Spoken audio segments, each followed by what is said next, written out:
क्योंकि कहा जाता रहा है कि अगर हम मुस्लिम वोट की बात करें तो समाजवादी पार्टी और कांग्रेस दो बड़े दावेदार माने जाते रहे, लेकिन अब मुस्लिम को तो मुस्लिम नेता चेहरा मिल रहा है ओवैसी के रूप में, और पल्लवी पटेल भी उनके साथ है। क्या आपको लगता है समाजवादी पार्टी को बड़ा नुकसान है? नहीं संतोष जी, जो घटना सामने आई है, हमें नहीं लगता कि ओवैसी साहब का उत्तर प्रदेश में कोई बहुत प्रभाव छोड़ पाएंगे वो, क्योंकि उनका जो तेलंगाना राज्य है, जब वहां पे इनकी पार्टी एमआईएम चुनाव लड़ती है तो 7 सीटों पे लड़ती है, लेकिन जब तेलंगाना के बाहर आप जिनके इशारे और जिनके सहारे और जिनके सहयोग से ओवैसी साहब राजनीति करते हैं, उनका जब निर्देश मिलता है तो आप बड़े पैमाने पे हिंदी भाषी पट्टी में वोट काटने के लिए या और किसी सहयोग के लिए जो ये उतरते हैं जमीन पे, उत्तर प्रदेश का जो मुस्लिम समाज है उनकी नीयत और नीत दोनों से वाकिफ है। एक बात ठीक है। दूसरी बात, जो पल्लवी पटेल जी की संतोष जी आपने यहां पे कोट की, पल्लवी पटेल जी वैसे तो भारतीय जनता पार्टी बहुत परिवारवाद की बात और खिलाफत करती है। जो सोनेलाल पटेल साहब के राजनीति के सफर से जो ये परिवार आगे बढ़ा और उनके माता, उनकी दोनों बेटियों ने जो राजनीति में द्वंद्व हुआ, माननीय अखिलेश यादव जी के सहयोग के बगैर क्या पल्लवी पटेल जी का विधानसभा में जाना की कोई संभावना थी? नहीं थी। ये पूरा प्रदेश जानता है। और जिस तरीके से अगर आप समाज की हिस्सेदारी की बात करें जी, तो विधानसभा में भी कुर्मी समाज को, पटेल समाज को जितनी हिस्सेदारी दी और पार्लियामेंट में जो इलेक्शन हो रहे हैं उसमें यादवों से ज्यादा टिकट कुर्मियों को मिले। अगर इसके बावजूद भी आप अपने निजी स्वार्थ हल ना हो पाने की पीड़ा बहन पल्लवी को हो सकती है, लेकिन समाज की पीड़ा नहीं बताए, ये बेईमानी भरी बात है। और यहां असहमति हम परिवार में होते हैं, और आधिकारिक तौर पे तो समाजवादी पार्टी की ही विधायक है वो, असहमति हो सकती है, वार्ता हो सकता है, लेकिन भारतीय जनता पार्टी के इशारे पे आप एक समाज को, एक संगठन को, दलित और पिछड़ों को किससे ज्यादा, ओवैसी से, पल्लवी पटेल से या स्वामी प्रसाद मौर्य से? क्योंकि स्वामी प्रसाद मौर्य ने भी अपनी पार्टी बना ही ली है, अब उन्होंने बोल दिया कि कुशीनगर से लड़ेंगे और देवरिया से भी अपने प्रत्याशी उतारेंगे। संतोष जी, जो चुनाव है ये दो ध्रुवी पे साफ खड़ा है। एक तरफ भारतीय जनता पार्टी सत्तारूढ़ दल है, उनकी नीतियां हैं, उनके फैसले हैं, नीतियों और फैसलों से आया हुआ परिणाम है। दूसरी तरफ उन ताकतों से लड़ने वाली ताकतें उत्तर प्रदेश में माननीय अखिलेश यादव जी के नेतृत्व में खड़ी हैं। राहुल गांधी, खड़गे साहब का एक सहयोग है। तो अब इसमें ये कोशिश भले ही कर लें, क्योंकि स्वामी प्रसाद मौर्य साहब हैं, हम सब लोग उनका सम्मान करते हैं, लेकिन जिस तरीके का आप फैसला लेके गए, आप जो बात कर रहे हैं, भाई इस देश में किसानों की बात, नौजवानों की बात, पिछड़ों की बात, दलितों की बात, जिस मजबूती से माननीय अखिलेश यादव जी लड़ रहे हैं, चुनाव के पहले इस तरीके का फैसला लेके अलग हो जाने की बात को क्या जनता नहीं समझती है? ठीक, जनता भी समझती है। संदीप, आपने पीडीए का जिक्र किया, ओबीसी का। अभी दो बातें हम लोग जो चर्चा कर रहे थे कि बीजेपी के 400 पार का जो हम बात करते हैं कि नारा भारतीय जनता पार्टी ने 400 पार का दिया है। मोदी जी हैं, मोदी है जो मुमकिन है ये 500 पार का भी दे सकते हैं, ये कोई बड़ी बात नहीं है। लेकिन आप ये उत्तर प्रदेश से शुरू करें, उत्तर प्रदेश है, मध्य प्रदेश है, छत्तीसगढ़ है, हरियाणा है, उत्तराखंड है, हिमाचल है, इन राज्यों में लगभग सीटें भाजपा की हैं, इसमें तो आप नकारेंगे नहीं। ठीक है। और जो बीते साल जो वोट हुए हैं, अब वहां पे स्थितियां बदली हैं, क्या वहां और सीटें आप लाएंगे कहां से? दक्षिण में आपका खाता नहीं है। तो ये जो 400 पार का सपना है, ये कहीं हताशा में दिया गया बयान तो नहीं लगता? दक्षिण भारत में खाता के मतलब 29 सीटें हैं भारतीय जनता पार्टी के पास। और हाँ, वही मतलब है कि उनकी स्थिति बहुत हाशिए जैसी है। दक्षिण भारत में हाशिए जैसी स्थिति है, तो आप कहां 400 पार चले जाओगे संतोष जी? राजस्थान में घटेंगे आप, छत्तीसगढ़ में घटेंगे आप, मध्य प्रदेश में घटेंगे आप। शिवराज सिंह चौहान जी को आपने हटा दिया है, राजस्थान से सारे बड़े नेता आपने हटा दिए, सब ऐसे नेताओं को आपने मुख्यमंत्री बना के बिठा दिया जिनका कोई अनुभव नहीं है। अखिलेश जी, सवाल ये भी उठता है कि अगर जब बिखराव की बात जैसे मनीष जी कह रहे हैं तो तब समाजवादी पार्टी में भी तो बिखराव है। आप समाजवादी पार्टी भी तो लगातार कमजोर हुई है। मनोज पांडे की हम बात करें, स्वामी प्रसाद मौर्य की बात करें, पल्लवी पटेल के तेवर की बात करें, कहीं ना कहीं वहां भी तो कमजोर हुए। हाँ ठीक है। हमारे यहाँ पे जो उत्तर प्रदेश का जो सवाल आप बना रहे हैं, यहाँ पे जो पीडीए की बात करें, पिछड़ों की बात करें, ये या किसानों की बात करें, तो जो पीडीए है पिछड़ा दलित अल्पसंख्यक, किसान भी वही है, मजदूर भी वही है, और इनकी नाराजगी और इनके लिए सरकार के फैसले अगर प्रभावशाली होंगे तो निश्चित तौर पे भारतीय जनता पार्टी को इस वर्ग का सहयोग भी मिलेगा और अच्छी तादाद में वोट भी पड़ेंगे।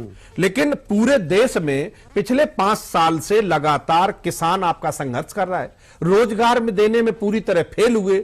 जो महंगे थे, महंगाई का था, काला धन का था, 15 लाख का था, जिन मुद्दों पे भारतीय जनता पार्टी ने चुनाव लड़ा था उसमें एक भी मुद्दा अगर जमीन पे नहीं उतरा हो, इसके बावजूद भी अगर हम ये बात करें कि हम 400 पार करेंगे और हम 2/3 बहुमत लेके आएंगे, उसका कोई आधार तो समझ नहीं आता। राजस्थान के चुनाव किसी भी राजनीतिक दल का जो आधार होता है उसके सत्ता के का जो कार्यकाल है उसमें लिए गए फैसले होते हैं। आप उनके जन समर्थन को बाद में लेके आए, उस सरकार ने 5 साल में जनता को दिया क्या है, और अगर वो आधार नहीं है, हम सिर्फ उनके वोट कितने पड़ गए हमें मैं उस चीज से नकारता नहीं हूं, उनकी सफलता को जब उन्हें मिलती तो हम उन्हें उस चीज के लिए बधाई भी देते हैं, लेकिन मैं उसे आधार नहीं मानता। आधार मानता हूं कि 5 साल में जनमानस के जीवन में बदलाव क्या आया है, किस तरीके से जनता में खुशहाली आई है, क्या शहरीकरण रुका है, क्या शिक्षा के हालात बदले,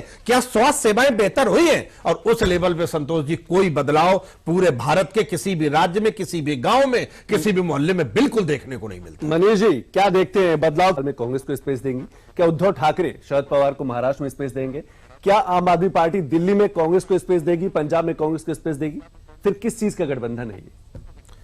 संतोष जी, जो एनडीए अलायंस है और जो इंडिया अलायंस है, एनडीए में जो दल हैं उनकी भूमिका अपने राज्यों में बहुत सीमित है, बहुत छोटे छोटे संगठन है, वो एक आध संगठन को अगर हम छोड़ दें।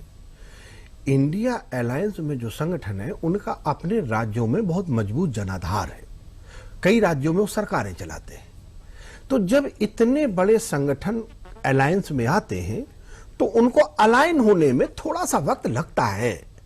छोटी मोटी चीजें अगर छूट भी जाती हैं तो भी हम, जैसे डेरेक ओबेरॉय साहब कार्यक्रम में शामिल हुए, आपने देखा, ठीक है, तो मंच पे हमने ये साझा प्रोग्राम करके एक साथ खड़े होके चुनाव के वोटिंग के ठीक 20 दिन पहले हमने ये बताया ना कि हम साथ में हैं, और हम आपसी मतभेद भी बातचीत के माध्यम से सुलटा लेंगे। यहां तानाशाही नहीं है कि एक से ऊपर ने वाले ने एक फरमान जारी कर दिया, सबने गुलाम की तरह हाँ सरकार बोल दिया।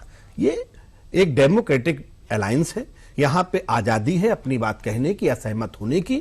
तो उस तरीके से हम लोग डेमोक्रेसी के लिए डेमोक्रेटिक पैटर्न पे संघर्ष करते हुए हम आगे बढ़ रहे हैं। सवाल तो एक गठबंधन तो इस बात का है कि हम अलग अलग राज्यों में जो वोट सीटों का समीकरण आपस में तय कर ले, लेकिन सीटों का समीकरण ही पश्चिम बंगाल की बात करें चाहे महाराष्ट्र की बात करें, जब सीटों का समीकरण ही उन दलों में नहीं तय हो पाएगा तो गठबंधन किस बात का? अच्छा संतोष जी, अगर हम साथ में बैठ रहे हैं, उठ रहे हैं, चाय पी रहे हैं, कार्यक्रम में मंचों पे साथ में आ रहे हैं, तो क्या ये एक पर्याप्त नहीं है कि हम इस बात के लिए मान लें कि हम लोग साथ में चल भी लेंगे?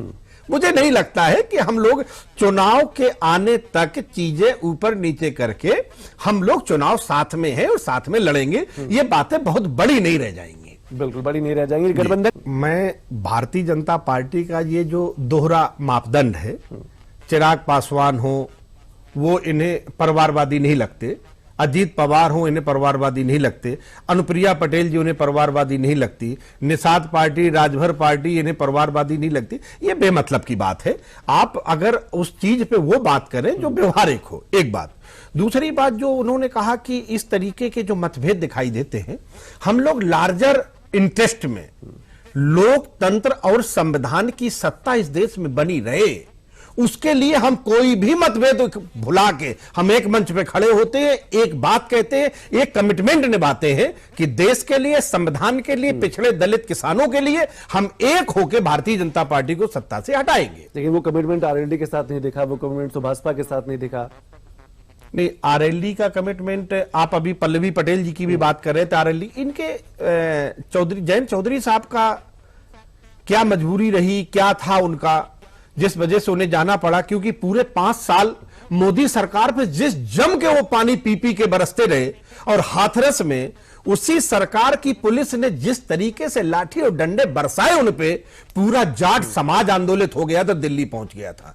उस पूरे समाज की जन भावना को दरकिनार करके जो जयंत जी ने अपने व्यक्ति हित में जो फैसला लिया है, मुझे लगता है कि राजनीति में उन्हें इसकी बड़ी कीमत चुकानी पड़ेगी, एक बात। और दूसरी बात जो आपने यहां पल्लवी जी की कही, एक बात तो संतोष जी हम मानते हैं कि अमित शाह जी ने दोनों बहनों को इकट्ठे कर दिया। अमित शाह जी के इशारे पे, माननीय मोदी जी के इशारे पे वो ओवैसी जी के साथ घूम रही हैं। इतनी आत्मा उनकी जरूर रहनी चाहिए थी कि इस देश के इंडिया अलायंस को हराने का, ठेके का और पाप का हकदार वो नहीं बनती कि उनके खिलाफ जाके हम काम करेंगे। किसान और मजदूरों के खिलाफ नाम लेती है और बीजेपी के इशारे पे आप काम करती हैं, यह बात तो बिल्कुल ठीक नहीं है। ऐसा सवाल यह भी उठता है कि कम से कम समाजवादी पार्टी के जो नेता है अखिलेश यादव की अगर हम बात करें, तो वो अपने परिवार को रोक क्यों नहीं पाया? आखिर क्यों एक एक करके एक एक धड़ा हर उनसे अलग होता चला गया? मनोज पांडे से लेकर, स्वामी प्रसाद मौर्य से लेकर, आरएलडी से लेकर, सुभाषपा से लेकर, पल्लवी पटेल से लेकर, सब धीरे धीरे अलग होते चले गए। संतोष जी, आपने पिछले तक चुनाव में इनकी बड़ी भूमिका है। हाँ ठीक है, जो 5 साल का भारतीय जनता पार्टी ने जो अपनी संस्थाओं का, ईडी हो, चाहे इनकम टैक्स हो या और संस्थाएं हैं, उनका किस तरीके से दुरुपयोग करके कंपनियों की गर्दन, नेताओं की गर्दन दबा के, और उन्होंने जिस तरीके से वसूली की है, चुनाव आयोग ने तो उसको अब एक तरह एकदम तार तार करके साफ कर दिया है। हमारे साथ इस सत्ता से, तानाशाही सत्ता से लड़ने के लिए तो आपको अपना घर फूंक के, कबीर के वो दोहे के साथ जो घर फूके आप लो सो चले हमारे साथ, उस तरीके से उतनी दृढ़ इच्छा शक्ति, राजनीतिक प्रतिबद्धता अगर आपके साथ नहीं होगी संतोष जी, तो इस लड़ाई में आप भारतीय जनता पार्टी की जो सरकार है, जो पूरी तरह अखंड भ्रष्टाचार में डूबी है, उससे आंख से आंख मिला के आप संघर्ष नहीं कर पाएंगे। ये इच्छा शक्ति का भी मामला है। अखिलेश जी, सवाल यही उठता है कि ठीक, अभी आप ईडी का हवाला दे रहे हैं, सीबीआई का हवाला दे रहे हैं, जब चुनाव हार जाएंगे तो आप ईवीएम का रोना रोएंगे। आखिर मुद्दे कहां है? क्या सिर्फ रोना रोना ही मुद्दा है, या फिर ईडी, सीबीआई, ईवीएम पे ही पूरा चुनाव निपटा देना है? संतोष जी, हम 2 बातें करते हैं, बिल्कुल बहुत गजब का सवाल है। चंडीगढ़ का चुनाव आपने देखा, जिस बेशर्मी से भारतीय जनता पार्टी मशीनरी का दुरुपयोग करके चुनाव में गड़बड़ी फैला रही थी, क्या पूरा देश नहीं जानता है? एक बात, इस बात का भी विश्लेषण होना चाहिए। दूसरी बात, इस देश में कोई भी जमीन पे काम और बदलाव ना होने के बाद हर व्यक्ति ये कहता है कि ये तो युवा वोट सब मोदी जी को देते, पूरा बेरोजगार है, उसका कोई भविष्य नहीं है, लेकिन वोट मोदी जी को ही क्या मुद्दे बना पाएंगे? आपको लगता है कि विपक्ष मुद्दे बना पाएगा, या अभी तक मुद्दे बना पाया? चाहे रोजगार की बात करें या फिर हम लॉ एंड ऑर्डर की बात करें, सुरक्षा की बात करें, क्या मुद्दे बना पाएगा? जनता तक अपनी बात पहुंचा पाएगा? संतोष जी, मुद्दे किसी फैक्ट्री में बनते हैं? मुद्दे तो आम जनता के बीच में बनते हैं। हम जनता के बीच में जाते हैं और सरकार के जो जन विरोधी फैसले हैं वो जनता के बीच में हम करते हैं, उनके साथ संवाद करते। माननीय अखिलेश यादव जी ने पिछले 6 महीने में लगभग 150 सभाएं उत्तर प्रदेश में की, कश्मीर से कन्याकुमारी तक, पूरब से पश्चिम तक राहुल गांधी जी ने पदयात्रा की। ये संघर्ष, ये जनता के बीच में इन मुद्दों को ले जाने का कोई तीसरा तरीका हो तो हमें भी बताएं, मैं भी जानना चाहता हूं। ठीक है, मैं आपके पास आऊंगा। मनीष जी, तो समझनी चाहिए, समझने लायक है जी। भारत के प्रधानमंत्री ने खुद को ओबीसी का चेहरा बताया कि मैं खुद ओबीसी हूं। एक बात वो थी। दूसरा, वो चीज साबित हुई क्योंकि कहीं पे भी गवर्नमेंट के इंपॉर्टेंट जो भी पोजीशन थी वहां पे रिप्रेजेंटेशन ओबीसी का जीरो रहा। सचिवालय में देख लीजिए, मंत्रालय में देख लीजिए, केंद्रीय यूनिवर्सिटी में देख लीजिए, वहां पे ओबीसी का कोई भी प्रोफेसर, एसोसिएट प्रोफेसर है ही नहीं, ना के बराबर है। दूसरी बात यह है, उत्तर प्रदेश में ले लें, यहां भारतीय जनता, ये हमारे पत्रकार महोदय भी हैं, जो शिक्षकों की भर्ती आई थी उसमें 18,000 पद जुडिशरी के हस्तक्षेप के बाद ये कहा कि भाई ओबीसी के 18,000 पद आप और दो, उसमें तो नहीं मिले। बाद में जो जुडिशरी ने जो उनको राइट दिया वो भी आज तक भरे नहीं गए। मुझे नहीं लगता है कि इतना अपमान और हक मारी जानने के बाद भी बीजेपी 24 में वोट करेगी, इस बात से मैं बिल्कुल सहमत नहीं। आंकड़े तो बहुत कुछ कहते हैं ना, ये आंकड़े तो यही बात कहते हैं कि यूनिवर्सिटी में प्रोफेसर ओबीसी प्रोफेसर नहीं है, जुडिशरी में प्रोफेसर नहीं है। 18 से लेकर 37% का एक बड़ा झुकाव, एक बड़ा वो है। ये जो बोला गया कि कैबिनेट में ओबीसी, सारे जगह ओबीसी को भ्रम में रख के जो उनके वोट की डकैती डालने में जो भारतीय जनता पार्टी ने जिस तरीके से कुशलता दिखाई है, अब वो भ्रम टूट गया है संतोष जी। 24 में ये मिथ टूटेगा। और अगर ओबीसी है दिखा सकते हैं आप, तो अखिलेश यादव भी तो ओबीसी के बड़े नेता माने जाते हैं, ठीक है। लेकिन जब झुकाव की बात होती है, जब वोट प्रतिशत की बात होती है, तो ओबीसी अभी भी भारतीय जनता पार्टी के पास ज्यादा है। हमने आपसे जो पिछले विधानसभा के जो चुनाव हुए उसमें भारतीय जनता पार्टी और समाजवादी पार्टी के बीच में हमने जो सीटें जीती, और करीब 70 से 75 सीटें हमारी ऐसी थी जो हम लगभग 5,000 वोटों से हारे थे। उत्तर प्रदेश में, जो उत्तर प्रदेश की जनता ने 22 में बहुत बड़ा वोटों का फर्क उत्तर प्रदेश में नहीं था, और वो चीज और आगे बढ़ी है। किसानों के साथ, किसानों की उम्मीद थी कि हम इस तरीके के बोनस देंगे, वो भी है, नहीं हुए। तो मुझे तो लगता है कि उत्तर प्रदेश की दलित वोट भी लाभार्थी वोट बन गया है, वो भी भाजपा के पास पहुंच गया है। नहीं, जो लाभार्थी शब्द का जो इस्तेमाल करके जो दलितों को अपमानित करने का काम पिछले 4 सालों से भारतीय जनता पार्टी कर रही है, क्योंकि सरकार कोई अपने घर का पैसा इन्हें नहीं दे रही है। जो सरकार इन्हें लाभ पहुंचाने का जो भी पैसा है, तो भारत सरकार का, इन्हीं के टैक्स का पैसा है। और उस तरीके से उन्हें बार बार कि ये लाभार्थी हैं, इनको इतना दिया गया, ये इतने लायक नहीं है, तो उस तरीके का भी फर्क यहां दिखेगा। और 2024 में संविधान के लिए, लोकतंत्र के लिए, दलित, पिछड़े, अल्पसंख्यकों के अधिकारों के लिए और माननीय अखिलेश यादव के संघर्ष के लिए ये दलित वर्ग भी भारतीय जनता पार्टी के खिलाफ मतदान करें। मनीष जी, अच्छा मनीष जी, हम काफी देर से एक दूसरे के साथ हैं। क्या भारतीय जनता पार्टी ने कोई वादा जमीन पर उतारा है मनीष जी? आप इस बात को तो पूरा देश जानता है, चाहे महंगाई का हो, चाहे बेरोजगारी का हो, चाहे काले धन का हो, चाहे डीजल पेट्रोल के रेट का हो, नौकरियों का हो, 15 लाख देने का, कोई वादा उतरा है? एक बात। दूसरी बात, जो लाभार्थी वर्ग की हम बात करें, जो सरकार ने टैक्स वसूला वो अपने मित्रों के लिए तो 90%, जो थोड़े से हैं, चुटकी भर कहे मुट्ठी भर भी नहीं, और जो आम जनता है, अगर 5-7% टैक्स के पैसे से थोड़ी बहुत राहत गांव पे आपने पहुंचा दी, तो क्या यह मान लिया जाए कि सरकार ने उनको खरीद लिया है? ये बात भी समझने की है। तीसरी बात, हम बीते 10 सालों में बात करें, मनीष जी इस बात से आप भी सहमत होंगे कि बीते 10 सालों में जो दुनिया बदली है, वो 100-200 साल में जितना बदलाव आया है, उतना बदलाव बीते 10 सालों में आया है। सरकार की कमाई लगभग 4-5 गुनी हुई है। अगर सरकार की नीयत ठीक होती और डिस्ट्रीब्यूशन ठीक होता, तो आज मुझे पुरानी सरकार के रोना रो के अपने पल्ला झाड़ के खड़ा नहीं होना। जिस लाभार्थी की आप बात कर 80% हमारा बहुत बढ़िया था ना, 32-34% के ऊपर गया है हमारा। हम ये जो वोट था, ये ठीक है पिछली बार का था, लेकिन विधानसभा में वोट परसेंटेज हमारा लगभग इससे डबल रहा है। एक बात। और दूसरी बात, हम जो बुनियादी मुद्दों पे जो बात अभी मनीष जी कर रहे थे, संतोष जी, हम अगर राजनीतिक मुद्दों से अलग हटके कुछ बात समझें, क्या 10 साल में फ्री राशन, एक टॉयलेट, कुछ छोटी बहुत बुनियादी बदलाव पे अगर हम 10 साल में उपलब्धि मान लेंगे, तो गांव की संपन्नता को हम लाने के लिए, जिसमें बढ़िया स्कूल हो, जहां दवाइयां भी मुफ्त मिल जाए, जो बेरोजगारी भी मिट जाए, कुपोषण भी खत्म हो जाए, 23 रुपए पे किसान जीना जो जी रहा है, इसकी आमदनी भी ठीक हो जाए, तो क्या 500 साल मानती है भाजपा इस काम के लिए? यार ये छोटी सी बात है। आप फ्री राशन दे सकते हो तो शहरों जैसी फ्री शिक्षा भी दे दो। आप और चीजें कर सकते हो तो इलाज मुफ्त कर दो।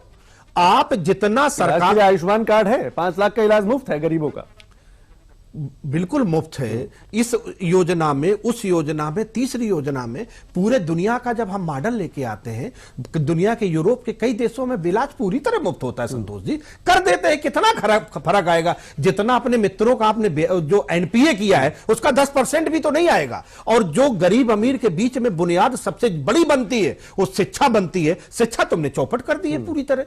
तो हम ये मानते हैं कि 10 साल में जितना गरीब और गरीब हुआ, अमीर और अमीर हुआ, अगर इसे हम विकास मान ले और ये रफ्तार बढ़ गई तो इस देश में आने वाले 4-5 साल में हालत और खराब होगी। 10वीं से 5वीं बड़ी अर्थव्यवस्था हम आर्थिक रूप में पहुंचे हैं और तीसरी बनने वाले हैं। लेकिन पर व्यक्ति आय कितनी है संतोष जी, जरा वो भी बता। पहले की अपेक्षा प्रति व्यक्ति आय भी बढ़ी, तो वो क्या पर कैपिटा इनकम बढ़ी है? जो देश आपसे 20वें नंबर पे है, जापान जैसे, कनाडा जैसे लोग, उनकी पर व्यक्ति आय आपसे 20 गुनी है। वहां की आबादी और यहाँ के भौगोलिक लेकिन यहाँ की आबादी, यहाँ की खनिज बहुत ज्यादा तुलना नहीं कर सकते। यहाँ की खनिज संपदा और जलवायु की भी बात कर लें साथ में। आप अगर खनिज संपदा जापान की, जलवायु भारत की, तो आप बात करेंगे जो जापान, आप ये क्या नाम, कनाडा कहीं नहीं ठहरता है। हमारे यहाँ पे कुशल प्रबंधन का अभाव, नीति विहीन राजनीति, विजन लेस नेतृत्व ने देश को रसातल में लाके खड़ा कर। मनीष जी, लोग एक बहुत स्वस्थ राजनीतिक परंपरा में भरोसा रखने वाले लोग हैं, हम समाजवादी हैं।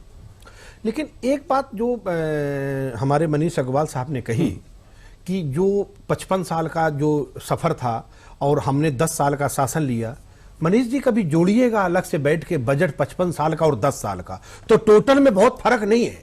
दुनिया के बदलाव की जो रफ्तार है उसमें ये 10 साल भारी पड़ेंगे 55 साल पे, क्योंकि दुनिया में हर चीज का बदलाव ने रफ्तार बहुत तेज ले ली है। एक बात। और दूसरी बात, ठीक बात है, हम बहुत नेगेटिव नहीं है, बहुत नाउम्मीद नहीं है, लेकिन गांव जाके, आप भी संतोष जी गांव के हो, मैं भी गांव का हूं, आज भी गांव की आंखें पथरीली हैं, नाउम्मीद हैं। उन्हें नहीं लगता कि ये लोकतंत्र में हमें हिस्सेदारी मिलेगी और हमारे विकास के रास्ते साफ होंगे। उन आंखों में जब तक उम्मीद ना आ जाए तब तक ये हमारे और आपके संघर्ष अधूरे हैं। मनीष जी, कस्टोडियल डेथ है और इसके बाद धमकी है, लेकिन न्याय व्यवस्था बड़ी चौक चाबंद है। तो भारतीय जनता पार्टी को इस बात पे भी समझना चाहिए कि आपको अपनी न्याय प्रक्रिया पे भरोसा नहीं है। कहीं आप बुलडोजर चला रहे हो, कहीं कस्टोडियल डेथ हो रही है, आप रोक नहीं पा रहे। उस माफिया के बारे में मेरे नेता का बयान आपको पता है, अखिलेश यादव जी ने उनके प्रति क्या रवैया अपनाया था, देश से छुपा नहीं है। लेकिन मैं उसके जो उसका पूरा कैरियर था, हम उस पर बात नहीं कर रहे, सरकार की भूमिका पे बात करें जो गलत है। ठीक है।